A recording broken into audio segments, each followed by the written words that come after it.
Colosenses capítulo 2, versículo 6.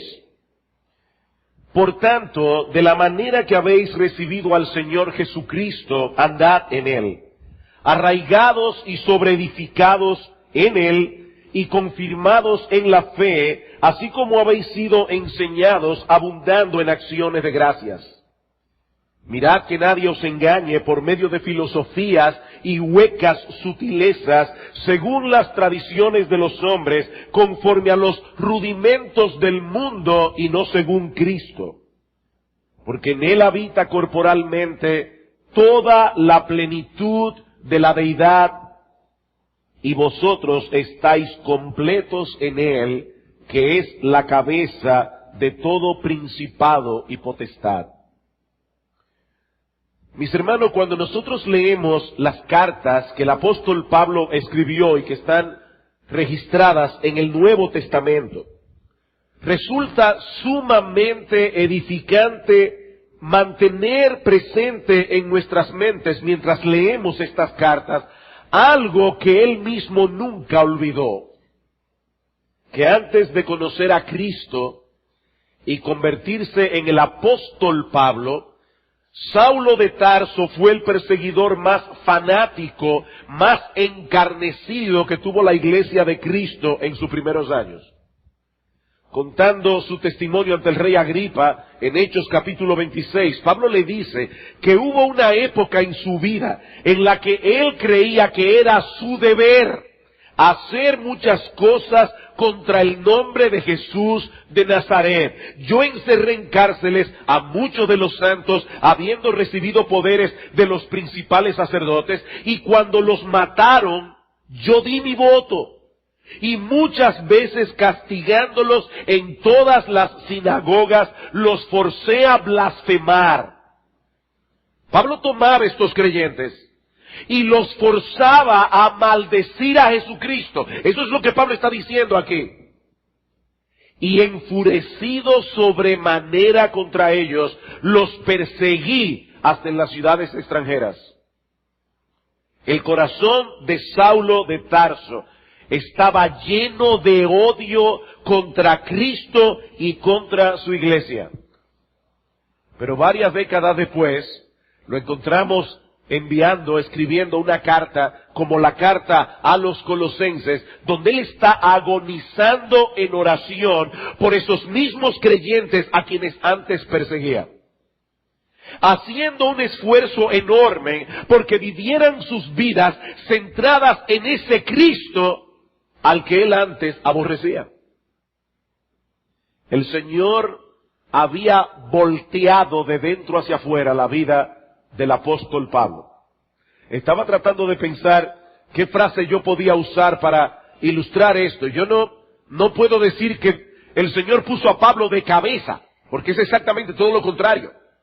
En el camino a Damasco, el Señor puso la vida de Pablo al derecho, como debía ser. El Evangelio cambió de tal manera la perspectiva de las cosas que ahora Pablo aborrecía lo que antes amaba y amaba lo que antes aborrecía. En el capítulo 3 de la carta a los Filipenses, él dice que todas esas cosas en las que él antes se gloriaba cuando era un judío, dice Pablo, ahora yo las veo como basura en comparación con Cristo. Ahora, mis hermanos, esa experiencia no es exclusiva del apóstol Pablo. En mayor o en menor grado, eso es lo que ocurre en la vida de todo hombre, de toda mujer que ha sido salvado por la gracia de Dios. Pedro dice en su primera carta, en el capítulo 1, versículo 8, que nosotros amamos a Cristo sin haberle visto. Y en primera de Juan, capítulo 4, versículo 20, un texto que estudiamos hace poco en nuestra serie de Primera de Juan que expuso el pastor Salvador, dice allí que si alguno profesa amar a Dios y al mismo tiempo aborrece a sus hermanos en Cristo, es un mentiroso. Pues el que no ama a su hermano a quien ha visto, ¿cómo puede amar a Dios a quien no ha visto? Y nosotros tenemos este mandamiento de Él: el que ama a Dios, ame también a su hermano. Pablo amaba a Cristo y consecuentemente amaba a su iglesia. Por eso se preocupaba profundamente cuando veía la amenaza que se cernía sobre esta iglesia en Colosas, de que quitaran a Cristo del centro de sus vidas. Y es esa preocupación la que él refleja en este pasaje. En los versículos 6 y 7, Pablo exhorta a los colosenses y a todos nosotros a vivir una vida centrada en Cristo. En el versículo 8, les advierte de los peligros que amenazan una vida centrada en Cristo. Y finalmente en los versículos 9 y 10 nos da la razón fundamental de por qué nosotros debemos centrar nuestra vida en Cristo y en nadie más. Veamos entonces en primer lugar la exhortación a vivir nuestras vidas centradas en Cristo. Dice Pablo, versículo 6, por tanto, de la manera que habéis recibido al Señor Jesucristo, andad en Él, arraigados y sobreedificados en Él y confirmados en la fe, así como habéis sido enseñados, abundando en acciones de gracias. Es interesante notar que en este texto nosotros encontramos el primer imperativo de la carta, el primer mandamiento. Hasta ahora Pablo se había esforzado por hacer entender a estos creyentes lo que había ocurrido en sus vidas por causa de Cristo. El cambio tan radical que se había operado en ellos en lo que respecta a su estatus legal delante de Dios. La transformación que Dios había hecho en sus corazones. Pero a partir de ahora, y sobre todo en los capítulos 3 y 4, nos vamos a topar con una serie de imperativos. 29 en total, a través de los cuales Pablo quiere hacer ver a estos hermanos las consecuencias prácticas de haber abrazado a Cristo y al Evangelio por la fe. Dice un comentarista: las creencias que no tienen un impacto sobre nuestras conductas son inútiles. Son inútiles. Sin embargo, yo estoy subrayando este hecho, porque quiero reiterar una vez más lo que vimos en el primer sermón de esta serie. Esos imperativos vienen como resultado de lo que ya Dios hizo por nosotros. No puede ser al revés. En otras palabras, nosotros no obedecemos a Dios para ser aceptados por Él, ni para ser bendecidos por Él. Nosotros obedecemos a Dios porque ya fuimos aceptados y porque ya fuimos bendecidos. Si nosotros invertimos ese orden y ponemos los imperativos primero, nosotros estamos cambiando el Evangelio. Ya estamos dejando de promover el cristianismo para promover el moralismo. Y mis hermanos, el moralismo está tan lejos del cristianismo como la depravación moral. El moralismo enseña que nosotros somos aceptados por Dios en base a nuestro desempeño, en base a nuestra conducta. Tú eres más bendecido dependiendo de tu obediencia. Y mis hermanos, nosotros nunca vamos a sobreenfatizar demasiado la verdad bíblica de que nosotros somos bendecidos por Cristo. Nosotros somos aceptados delante de Dios por Cristo, porque en todos nosotros hay una tendencia a querer ganar aceptación delante de Dios por nuestros méritos. Y eso es totalmente opuesto al Evangelio. Todo el bien que recibimos de la mano de Dios es únicamente en virtud de los méritos de Cristo, no de los nuestros. De ahí el énfasis de Pablo en toda esta sección en la centralidad de la persona de Cristo. Y de hecho ese es un énfasis en toda la carta. Noten una vez más el texto que acabamos de leer. Por tanto, de la manera que habéis recibido al Señor Jesucristo, andad en Él, arraigados y sobreedificados en Él. Versículo 8, mirad que nadie os engañe por medio de filosofías y huecas sutilezas, según las tradiciones de los hombres, conforme a los rudimentos del mundo, y no según Cristo, porque en Él habita corporalmente toda la plenitud de la verdadera deidad, y vosotros estáis completos en Él. En Él, no en nosotros. Pablo está profundamente interesado en que estos creyentes no se movieran ni un milímetro de su dependencia en Cristo.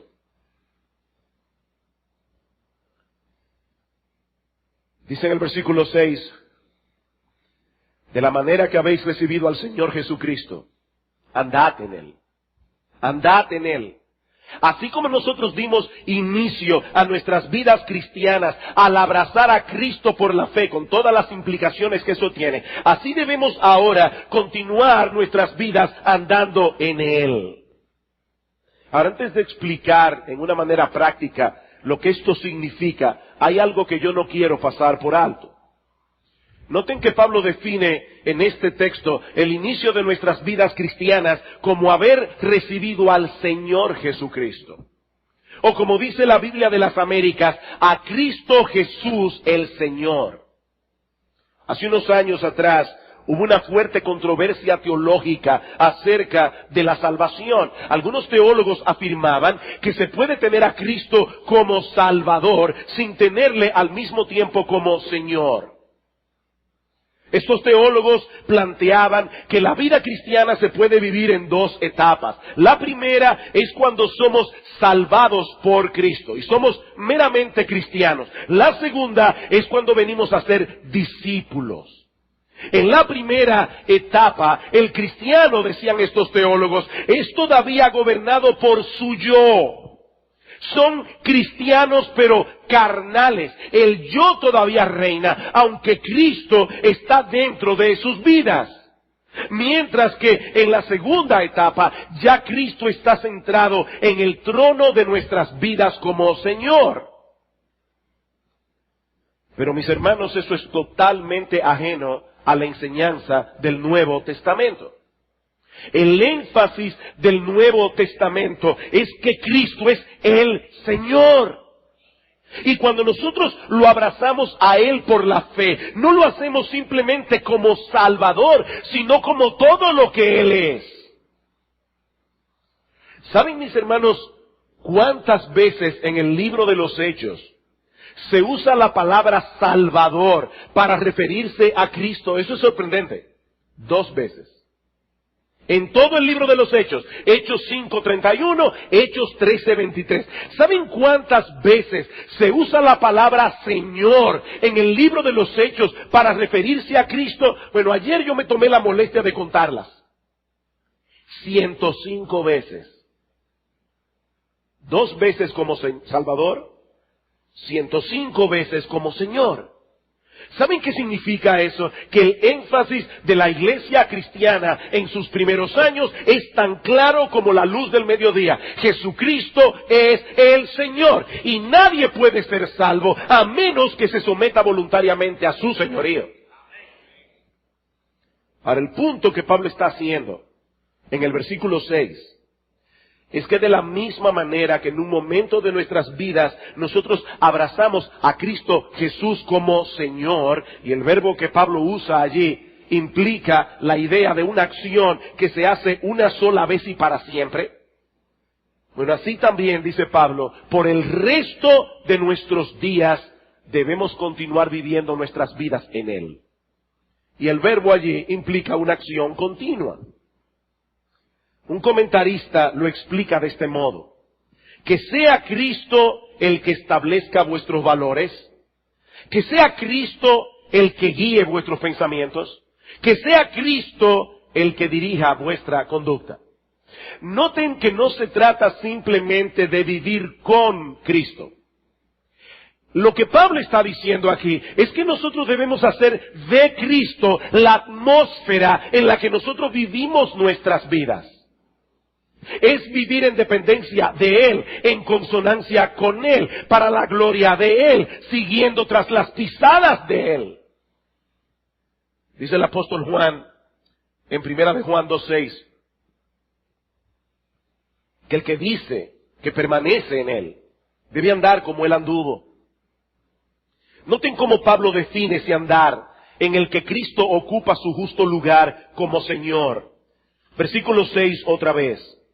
Por tanto, de la manera que habéis recibido al Señor Jesucristo, andad en Él. ¿Cómo? Bueno, ahora Pablo va a usar una serie de participios para aquellos que hacen mucho que pasaron por la escuela. Generalmente los participios son los gerundios nuestros. Las palabras, los verbos que terminan en ando y yendo. Dice Pablo aquí, ¿cómo nosotros vamos a andar en Él? Arraigados y sobreedificados en Él y confirmados en la fe, así como habéis sido enseñados, abundando en acciones de gracias. El primer participio que Pablo usa aquí es arraigados o enraizados en Cristo. Y yo voy a tener que hacer algunos señalamientos gramaticales aquí para que nosotros podamos entender el texto. Este verbo señala una acción irrepetible que ocurrió una vez y para siempre en el pasado, pero cuyos resultados todavía se cosechan en el presente. Nosotros fuimos arraigados en Cristo. Y es importante que notemos otra nota gramatical, que se trata de un verbo en voz pasiva. ¿Y qué es eso? Bueno, cuando yo digo, para ilustrar a los niños que están aquí, Juan tiró la pelota, eso es un verbo en voz activa. El sujeto realiza la acción del verbo. Pero cuando yo digo, la pelota le fue tirada a Juan, en este caso el verbo está recibiendo, el sujeto, está recibiendo la acción del verbo. Es una voz pasiva. Bueno, Pablo está usando aquí los participios en voz pasiva. Nosotros no nos arraigamos nosotros mismos en Cristo. Dios nos arraigó allí. Dios nos plantó en ese terreno. Como dice Sam Storm, Dios bondadosamente ha sembrado mi alma en el terreno de la gracia inmutable e inconquistable de Cristo. Me fascinó como él lo dice. Dios nos sembró ahí. Por tanto, mis hermanos, ya tenemos todo lo que necesitamos para seguir creciendo en nuestras vidas cristianas. Ese terreno tiene todos los nutrientes que necesita el árbol de nuestra nueva vida en Cristo para continuar creciendo fuertes y estables. Todo lo tenemos en Él. Pero Pablo pasa luego del ámbito de la horticultura al ámbito de la construcción. Dice él, fuimos arraigados en un momento, pero ahora estamos siendo sobreedificados en Él. No solo fuimos enraizados en Cristo, sino que ahora continuamos siendo edificados en Él. ¿Por parte de quién? Por parte del mismo Dios que nos plantó. Y déjame decirte algo, mi hermano. Si tú eres un creyente, puede ser que tú mismo no estés consciente de ese crecimiento. Eso es como los niños que crecen delante de nuestros ojos y uno no se da cuenta hasta que llega la tía de afuera y dice, pero ese muchacho está grandísimo. Nosotros no lo vemos crecer. De hecho, nosotros no nos vemos a nosotros mismos crecer. Pero ¿sabes qué, mi hermano? Dios no deja sus obras por la mitad. Aquellos que fueron enraizados están siendo sobreedificados. Dios, en una forma secreta, a veces imperceptible, está añadiendo un ladrillo por aquí, otro ladrillo por allá, hasta que Él complete la obra de gracia que inició por gracia. Y yo no sé para ustedes, pero eso es un gran estímulo. Eso es un gran estímulo. Dios no nos ha dejado a nuestras propias expensas después de nuestra conversión. Él hizo una obra para traernos de la muerte a la vida. Y ahora Él sigue obrando de la misma manera que al principio de nuestras vidas cristianas. En la misma medida en que nosotros andamos en Cristo, en esa misma medida somos sobreedificados en Él. Como yo decía esta mañana, los árboles crecen y fructifican, no porque ellos toman la determinación de crecer. No es que ellos dicen, voy a sacar un mango. No, no es así. Los árboles crecen y fructifican mientras son alimentados del suelo en el que están sembrados. ¿Tú quieres crecer en gracia, crecer en tu vida cristiana? Mantente pegado a Cristo. Ese es tu suelo. Es allí donde creces. Y todo eso, dice Pablo, trae como resultado que los creyentes son fortalecidos en su fe. El tercer participio, arraigados y sobreedificados en él y confirmados en la fe. Es decir, confirmados en aquellas cosas, en la convicción de aquellas cosas que hemos creído. De manera que no seamos fácilmente movidos por falsas doctrinas. Finalmente Pablo dice en el versículo 7, que ese andar en el que Cristo ocupa su lugar como Señor, también se caracteriza por una abundancia de gratitud. Dice, arraigados y sobreedificados en Él y confirmados en la fe, así como habéis sido enseñados, abundando en acciones de gracias. Y es interesante notar cómo en la carta a los Colosenses, Pablo insiste en el tema de la acción de gracias. En el versículo 3, dice, siempre orando por vosotros damos gracias a Dios. En el versículo 12, hablando de la vida que es digna del Señor, dice Pablo, con gozo dando gracias al Padre que nos hizo aptos para participar de la herencia de los santos en luz. En el capítulo 3, versículo 15, dice, la paz de Dios gobierne en vuestros corazones, a la que asimismo fuisteis llamados en un solo cuerpo, y sed agradecidos. En el versículo 17, y todo lo que hacéis, sea de palabra o de hecho, hacedlo todo en el nombre del Señor Jesús, dando gracias a Dios Padre por medio de Él. Versículo 2 del capítulo 4, perseverad en la oración, velando en ella con acción de gracias. Mis hermanos, ¿por qué tanta insistencia en esto? Las acciones de gracias son fundamentales para el crecimiento en gracia. David Garland dice, de igual modo que unas lustrosas hojas verdes son señal de salud en una planta, una acción de gracia abundante es la infalible marca de una vida espiritual saludable. Quienes rebosan de gratitud por lo que Dios ha hecho ya no son presa fácil de la ansiedad y la duda. No tienen la necesidad ni el deseo de buscar satisfacción en algún otro lugar y no pueden ser captados por falsas promesas o sacudidos por fanáticos detractores. Mi hermano, ¿cómo estás tú en tus acciones de gracias? Constantemente te detienes en medio del día haciendo lo que estés haciendo para darle gracias al Señor por la obra de gracia que Él ha hecho en ti. Pablo no dice aquí simplemente den gracias, él dice abundando en acciones de gracias. Es algo que debe brotar del corazón. Hay personas que son quejosos profesionales. ¿Cómo te está fulano? Ellos van a buscar una más razón, un motivo para quejarse. Y yo he dicho esto muchas veces, pero hasta cuando van a visitar a un enfermo en el hospital y le preguntan cómo se siente, no le dan chance al enfermo para hablar. Porque desde que dicen, me duele aquí, inmediatamente dicen, ay, no me digas nada, yo el año pasado estaba que me moría. ¿Y quién te preguntó? Tú no fuiste a consolar a esa persona. Abundando en acciones de gracias. Mira, mi hermano, yo no sé la situación que tú puedas estar pasando en este momento, pero yo te aseguro que si tú eres creyente, tú tienes 1,000,000 más de razones por las cuales dar gracias a Dios. Acciones de gracias que son sorprendentes si nosotros pensamos en el hecho de que lo único que merecíamos era el infierno. Abundando en acciones de gracias. He ahí lo que significa andar en Cristo, vivir una vida cristocéntrica. Ahora déjenme decirles algo. Es muy fácil decir esto aquí parado en el púlpito, pero eso no es tan sencillo como parece. No, una de las cosas más difíciles para un cristiano es en la práctica vivir una vida centrada en Cristo.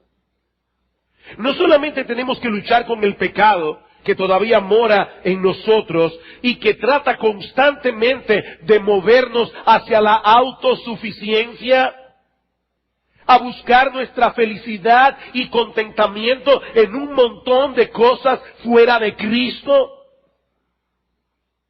sino que nosotros tenemos un enemigo que se llama Diablo y Satanás, que tratará por todos los medios posibles de que nosotros no vivamos una vida centrada en Él. De ahí el segundo encabezado que vamos a ver en esta noche. Los peligros que amenazan una vida centrada en Cristo. Versículo 8. Mirad que nadie os engañe por medio de filosofías y huecas sutilezas, según las tradiciones de los hombres, conforme a los rudimentos del mundo y no según Cristo. En el primer sermón que nosotros dimos de esta serie, dijimos que leer las cartas del Nuevo Testamento era como estar al lado de alguien que estaba teniendo una conversación telefónica. Uno no sabe lo que la otra persona está diciendo del otro lado de la línea, pero nosotros podemos inferir algunas cosas de lo que la persona que está a nuestro lado le está respondiendo. Pues hasta ahora nosotros habíamos inferido, habíamos deducido de la carta que Pablo estaba preocupado por el ataque doctrinal y filosófico de falsos maestros que enseñaban que Cristo no era suficiente en sí mismo para una vida victoriosa, una vida espiritual plena y victoriosa. Pero al llegar al versículo 4 que estudiamos esta mañana, y sobre todo al leer el versículo 8 del capítulo 2, ya no necesitamos seguir infiriendo que esto es así. Porque Pablo aquí aborda el problema directamente. Y aunque los creyentes en Colosas todavía permanecían firmes en lo que habían creído, la amenaza que se cernía sobre ellos era real, como vimos esta mañana. De ahí las palabras que Pablo les dice de advertencia al inicio de este versículo: mirad que nadie os engañe. Y esa palabra engaño es diferente a la que aparece en el versículo 4. Significa secuestrar, significa capturar como presa o botín de guerra. Por eso lo que tiene la Biblia de las Américas, verán que allí dice: mirad que nadie os haga cautivo por medio de filosofías y vanas sutilezas. Y yo me sorprendo cómo Pablo aquí no ahorra epítetos para que estos hermanos reaccionen, para que vean el peligro. Mis hermanos, los falsos maestros son depredadores. Capturan a sus víctimas para hacerles daño. Ahora, como yo decía esta mañana, es posible que alguien esté pensando aquí: usted ve, pastor, ahí sí que yo no tengo problema, porque yo soy una persona sencilla. A mí no me gusta buscarle las 5 patas al gato. Yo nunca he leído ni a Platón, ni a Aristóteles, ni a Sartre, para mencionar un filósofo contemporáneo, ni a Nietzsche.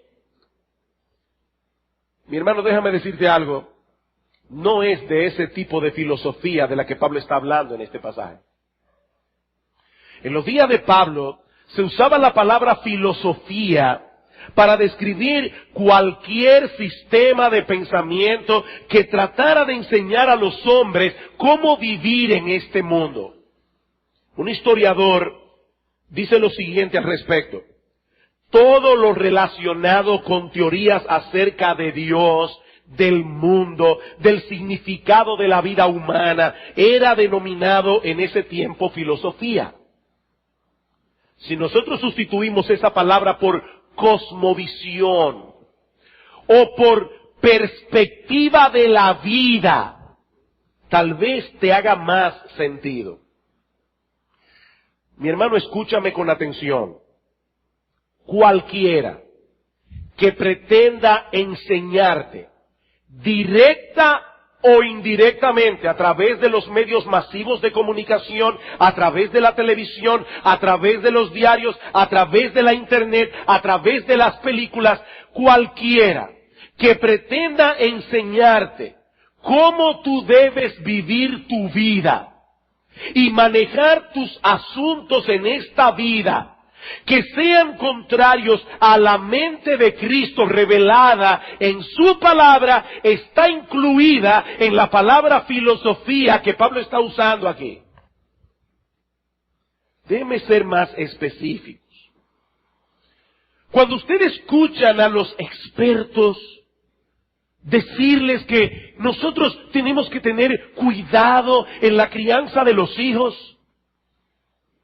que nosotros no podemos pegarles para disciplinarlos cuando se portan mal, porque eso es abuso infantil.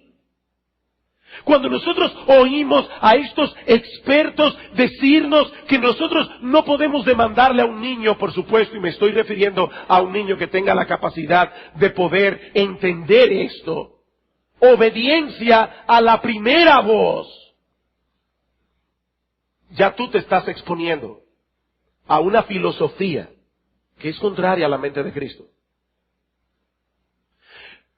Mis hermanos, cuando ustedes se exponen, cuando nosotros nos exponemos a teorías de cómo debemos desenvolvernos en nuestros matrimonios, que son contrarias a las teorías, a las opiniones de Dios reveladas en su palabra, eso es vana filosofía.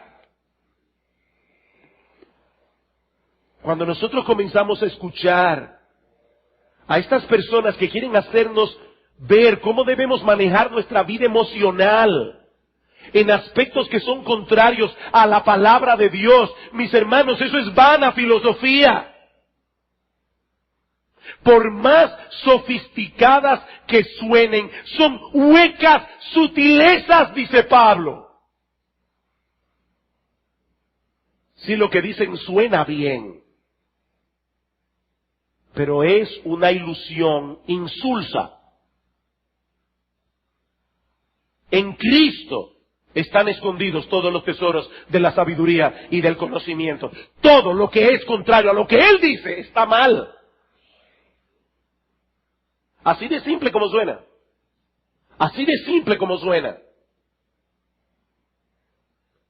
Hay un periodista norteamericano, murió hace mucho tiempo, periodista y escritor sumamente cínico, Ambrose Bierce. Él define la filosofía como una ruta de muchos caminos que conduce desde ninguna parte a la nada. Una ruta de muchos caminos que conduce desde ninguna parte a la nada. Ahora, yo debo decir por justicia que yo no estoy completamente de acuerdo con él. Mis hermanos, cuando Pablo dice aquí, cuídense de la filosofía, Pablo no estaba condenando el estudio de la filosofía en sí misma.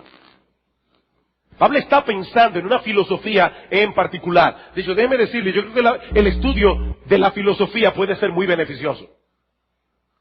La filosofía nos enseña las reglas de la lógica. La filosofía nos enseña a argumentar bien, eficazmente. ¿Saben cuántas veces yo he tenido parejas en mi oficina con un problema? Y la razón fundamental del problema es que ellos no saben argumentar. Ella está hablando aquí, él está hablando aquí, no se están entendiendo. Y a veces yo he llegado a pensar, necesitan una clasecita de filosofía. No saben argumentar, no saben sopesar argumentos, eso es un problema. No, yo no estoy en contra del estudio de la filosofía. Ahora, es indudable que en el sentido en que Pablo está usando la palabra en Colosenses capítulo 2, versículo 8, lo que Bierce dice de la filosofía se puede aplicar en muchos sentidos. Mis hermanos, esas perspectivas humanas de la vida no pueden compararse siquiera con los tesoros de la sabiduría y del conocimiento que están depositados en Cristo. ¿Cuál es la fuente de esas filosofías o perspectivas de la vida? Bueno, en primer lugar, Pablo dice las tradiciones de los hombres. las tradiciones de los hombres. Tú vas a desechar la revelación del Dios de toda sabiduría para comprar la opinión de un hombre limitado y falible, igual que tú, que probablemente dentro de unos años va a ser rebatido por otro hombre falible que va a tumbar sus teorías. Tú vas a poner a un lado la palabra de Dios por esas sandeces. Son tradiciones humanas, conforme a los rudimentos del mundo, dice Pablo. Y esta es una frase que ha causado no pocos dolores de cabeza a los estudiantes del Nuevo Testamento. En los días de Pablo se usaba esa palabra griega que Pablo usa aquí para designar varias cosas. Para designar las letras del alfabeto, para designar los principios fundamentales de una ciencia. Por ejemplo, cuando nosotros decimos el ABC de una cosa, los componentes físicos del mundo, y para colmo también se usaba para hablar de seres espirituales, que de una manera u otra inciden en la vida de los hombres. Así se usaba en el mundo secular de aquellos días. La pregunta es, ¿cómo le está usando Pablo aquí? Bueno, yo no voy a entrar en un montón de consideraciones exegéticas esta noche. Si Pablo lo está usando en el sentido de cosas elementales, lo que él está diciendo, como dice John MacArthur, es que abandonar la verdad bíblica por abrazar una filosofía hueca es como regresar al preescolar después de haber hecho un doctorado. Eso es lo que estás haciendo. Puede que ahora eso te suene más sofisticado, pero te ha hecho más ignorante. Otros comentaristas opinan que Pablo está haciendo referencia al hecho de que detrás de todas esas falsas doctrinas hay una influencia demoníaca para apartar a los hombres de Cristo y de su palabra. Y eso puede tener sentido porque Pablo dice en el versículo 10 que Cristo es la cabeza de todo principado y potestad. Y ya nosotros vimos que estos son denominaciones de seres angélicos. Más adelante vamos a ver que estos falsos maestros decían tener contacto con los ángeles. Pero honestamente, después de haber leído y darle mente al asunto, yo no me siento capaz de tomar una de estas dos opciones. Pero es interesante que ambas ideas están respaldadas en la Biblia. Darle la espalda a la revelación de Dios, mis amados hermanos, no nos hace más inteligentes, nos hace más brutos. Nos hace más ignorantes, porque toda verdad, si es verdad, procede de Dios. Y Él ha revelado su mente en su palabra. No como Él dice que hay que criar los hijos, es como hay que criar los hijos. Como Él dice que los esposos deben relacionarse entre sí, es como los esposos deben relacionarse entre sí. Como Él dice que nosotros debemos usar nuestro dinero, es como debemos usar nuestro dinero. Como Él dice que nosotros debemos recrearnos, es como debemos recrearnos. Él es que tiene razón.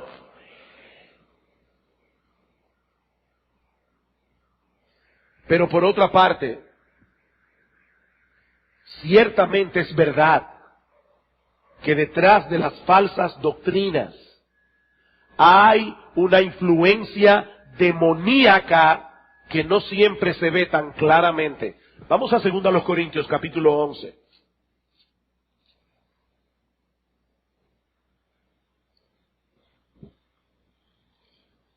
Versículo 2.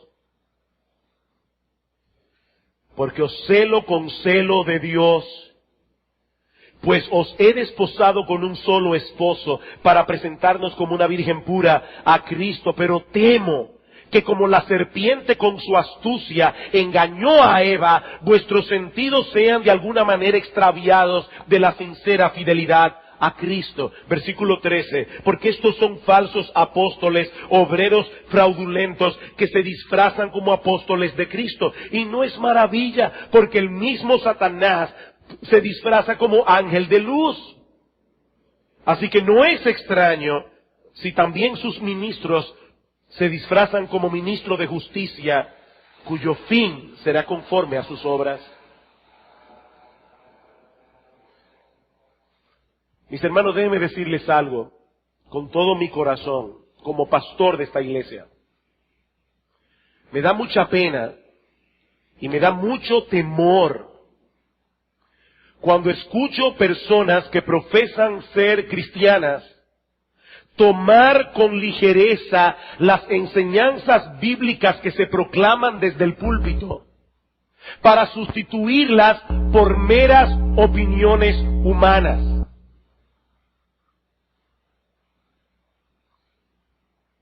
Los pastores que predican en esta iglesia o en cualquier otra iglesia, por más fieles que sean, son falibles, se pueden equivocar. Ahora, una cosa es que nosotros no estemos de acuerdo en cuanto a la interpretación de un texto bíblico. Eso puede pasar.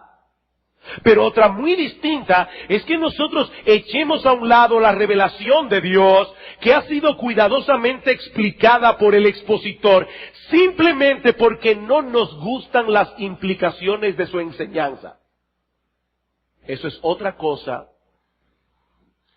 O porque no nos parecen que las cosas sean tan así. Y es increíble cómo el diablo puede usar a un creyente para decirle a otro creyente que está tratando de hacer las cosas bien, conforme a lo que ha aprendido de las Escrituras, como un creyente, a veces más viejo que él, le dice, eso no es tan así. Miren, mis hermanos, cualquiera de nosotros puede ser usado por el diablo para estorbar el crecimiento de un creyente. Y yo no creo que ningún creyente piense en una forma consciente, me voy a dejar usar por el diablo. ¡No! Pero cuidado, cuidado. La palabra de Dios es la palabra de Dios. Nosotros podemos no estar de acuerdo en la interpretación de un texto incluido en la palabra de Dios. Pero asegúrate que tu opinión contraria está basada en un estudio serio y profundo de la palabra de Dios. Y no en una mera opinión de tu corazón. Porque sabes una cosa, dice la Biblia, en la que tú y yo creemos, que no hay nada más engañoso que el corazón. No, si tu corazón te está moviendo a actuar en una manera contraria a lo que dice la Biblia, tu corazón te está engañando, eres tú el que estás equivocado, no Dios. No Dios. Mis hermanos, cualquier opinión humana, por brillante que parezca, si no es según Cristo, como dice Pablo en Colosenses capítulo 2, no son según Cristo, si contradice la clara enseñanza de la palabra de Dios, nosotros tenemos que decir como el profeta Isaías, en Isaías capítulo 8, versículo 20, a la ley y al testimonio. Porque si no hablan conforme a esto, es porque no les ha amanecido. La luz de Dios no está brillando en su corazón. O como dice Pablo en Romanos 3:4, sea Dios veraz y todo hombre mentiroso. Dios es veraz. Dios es veraz.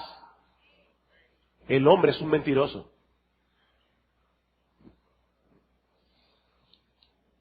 Hemos visto la exhortación a una vida centrada en Cristo. Hemos visto los peligros que amenazan una vida centrada en Cristo. Mucho más brevemente, la razón para una vida centrada en Cristo. ¿Saben, mis hermanos, por qué nosotros debemos centrar nuestras vidas en Cristo y en nadie más? Versículo 9, porque en Él habita corporalmente toda la plenitud de la deidad. Y vosotros estáis completos en Él, que es la cabeza de todo principado y potestad. Sí, Cristo asumió en su encarnación una naturaleza humana idéntica a la nuestra en todo, excepto sin pecado. pero su deidad no fue disminuida por su humanidad en ningún sentido. Ahora, mis hermanos, si ese Cristo no es otro que el Dios encarnado, y nosotros hemos sido injertados en Él, ¿qué puede faltarnos todavía?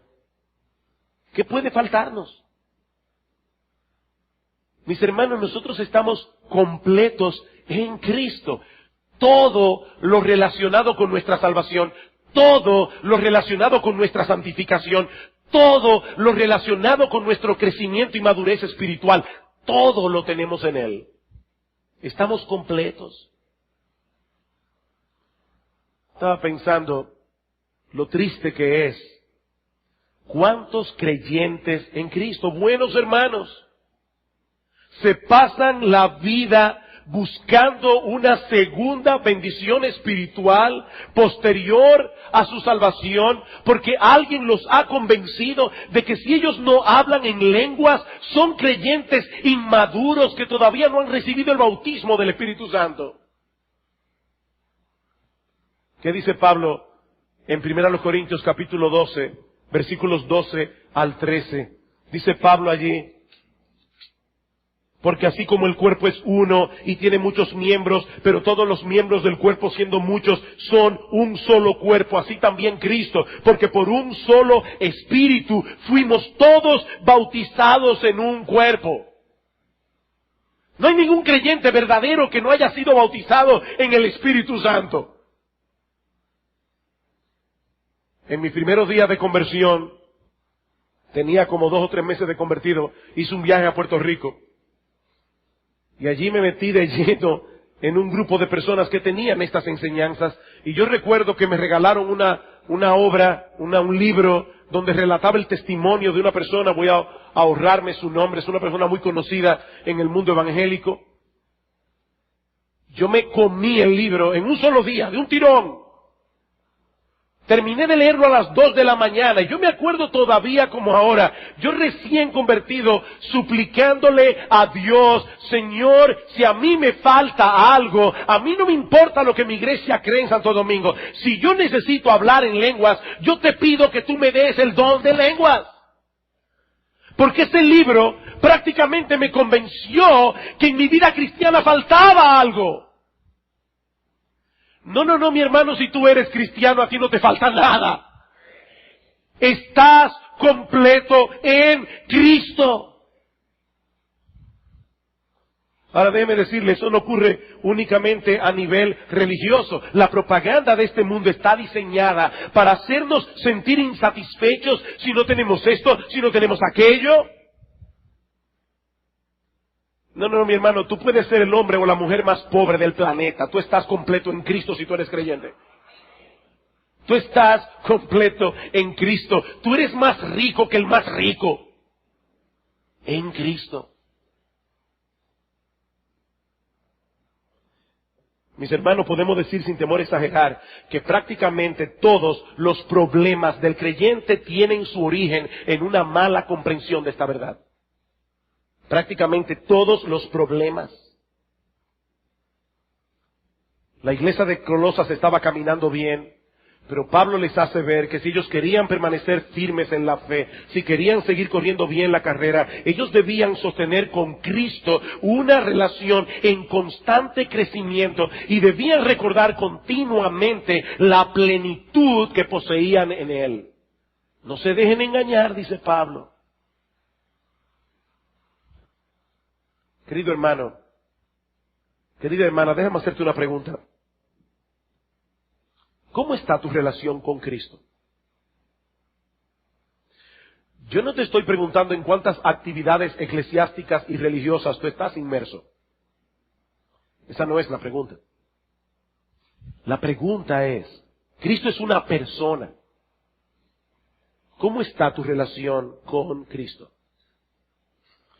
¿Qué tan consciente tú estás de su presencia en tu vida? Él ha prometido estar con nosotros todos los días hasta el fin del mundo. ¿Qué tan consciente tú estás de esa presencia? Sobre todo cuando estás inmerso o inmersa en las cosas cotidianas del día a día. No cuando estás leyendo la Biblia o cuando estás orando. Cuando estás limpiando la casa, arreglando gavetas, en el trabajo, viendo a un cliente, manejando en la calle con el tráfico como está de loco. ¿Qué tan consciente tú estás de que Cristo está contigo? Al lado tuyo. Todos los días. Mi hermano, es el Evangelio lo que domina tus pensamientos. Cuando estás en medio de la lucha con las tentaciones, o cuando te asaltan el temor y la ansiedad, tú traes a tu mente el Evangelio de Cristo. Fui salvado por la gracia de Dios. Cristo pagó por mis pecados. Tengo una herencia en los cielos por causa de Él. Dios es mi Padre por medio de Cristo. Mis hermanos, Pablo no envió esta carta a un grupo de teólogos en un seminario para que ellos analizaran las implicaciones del Evangelio. Pablo escribió esta carta a un grupo de creyentes comunes y corrientes, como tú y como yo. Creyentes que necesitaban recordar constantemente que nosotros estamos completos en Cristo. Tú necesitas eso, yo necesito eso todos los días. Así que lo que necesitamos no es una segunda obra de bendición. No, lo que necesitamos es afianzarnos cada vez más en las verdades del Evangelio que ya conocemos. En Cristo, somos más que vencedores por medio de aquel que nos amó. Vamos a orar. Padre, una vez más, gracias por habernos dado la fuerza aún física para nosotros poder exponer en esta noche un mensaje tan extraordinario de tu palabra. Pero Señor, si la Biblia es extraordinaria es porque fue inspirada por un Dios extraordinario, porque el centro de la Biblia es un Salvador extraordinario. Gracias por Cristo, Señor. Oh Padre, ayúdanos a tener una relación con Él cada vez más íntima. Señor, ayúdanos a entender mejor el Evangelio. Señor, ayúdanos a vivir el Evangelio. Ayúdanos, oh Señor, a ser consecuentes con el Evangelio. Padre, protege nuestras mentes y corazones con el Evangelio. Señor, ayúdanos a vivir para ti. Ayúdanos a vivir para nuestro Salvador, impulsados por la gasolina del Evangelio. Señor, que a ti y solamente a ti sea toda la gloria. En Cristo nuestro Salvador. Amén.